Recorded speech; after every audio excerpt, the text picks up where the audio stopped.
ತುಂಬ KS aspirants phone ಮಾಡಿ court updates ಏನಾಯ್ತು ಅಂತ ಕೇಳ್ತಾ ಇದ್ರಿ. ಆದರೆ ಇವತ್ತು ಕ್ಯಾಟಲ್ಲಿ KS ಟ್ರಾನ್ಸ್ಲೇಷನ್ ಎರರ್ದು ಇವತ್ತು ಏರಿಂಗ್ ಇತ್ತು. ಕಾರಣಾಂತರಗಳಿಂದ ಅಂದರೆ 50% 56% ರಿಸರ್ವೇಷನ್ ಇಂದ AG ಸರ್ 20 days ಟೈಮ್ ಬೇಕು ಅಂತ ಕೇಳಿದ್ರು. ಆ 20 days ಟೈಮು ಜಡ್ಜ್ ಕೊಟ್ಟಿರೋದ್ರಿಂದ August 25th next hearing time ತೊಗೊಂಡಿದ್ದಾರೆ. ಯಾಕೆಂದರೆ ನೆಕ್ಸ್ಟ್ ಏನೋ 20 days ಹೈಕೋರ್ಟಲ್ಲಿ ಕ್ಲಿಯರ್ ಮಾಡೋ ಥರ 50% 56% ಏನಿದೆ ರಿಸರ್ವೇಷನ್ನು, ಆ ರೋಸ್ಟರು ಈ ಒಂದು ಕ್ಯಾಟಲ್ಲಿ ಅದು ಕ್ವಾಶ್ ಮಾಡಿದ್ರು. ಫ್ರೆಶ್ ನೋಟಿಫಿಕೇಶನ್ ಮಾಡಿ ಅಂತಾನೆ KS ಹೇಳಿದ್ರು. ಆದರೆ 20 days ಅಂತೂ ನಿಜವಾಗ್ಲೂ ಹೇಳ್ತೀನಿ ಕೇಳಿ, ಹೈಕೋರ್ಟಲ್ಲಿ ಕ್ಲಿಯರ್ ಆಗಲ್ಲ.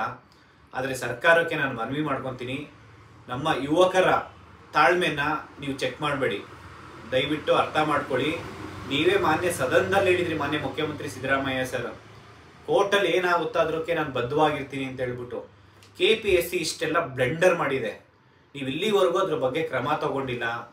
ಆ ರಿಸರ್ವೇಷನ್ ಇಶ್ಯೂಸ್ ಇದೆ 50% 56%, ಅದ್ರ ಬಗ್ಗೆ ಕ್ರಮ ತಗೊಂಡಿಲ್ಲ. ನೀವಿಷ್ಟು ಕನ್ನಡ KPSC ಬ್ಲೆಂಡರ್ ಮಾಡಿದೆ. ಮತ್ತೆ ಈ ಒಳ ಮೀಸಲಾತಿ ಅಂತೇಳಿ 15% 17%, ಅದು ಕನ್ಫ್ಯೂಷನ್ ಅಲ್ಲಿ ಇದೆ.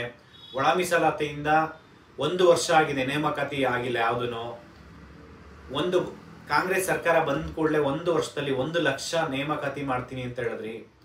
ಇವಾಗ ಅಟ್ ಪ್ರೆಸೆಂಟ್ ಏನಿಲ್ಲ ಅಂದ್ರೂ more than 3 lakhs up to 5 lakhs ತನಕ ವೇಕೆನ್ಸಿ ಇದೆ. ಆದರೆ ಯಾವುದೇ ನೇಮಕಾತಿ ಮಾಡ್ತಾ ಇಲ್ಲ.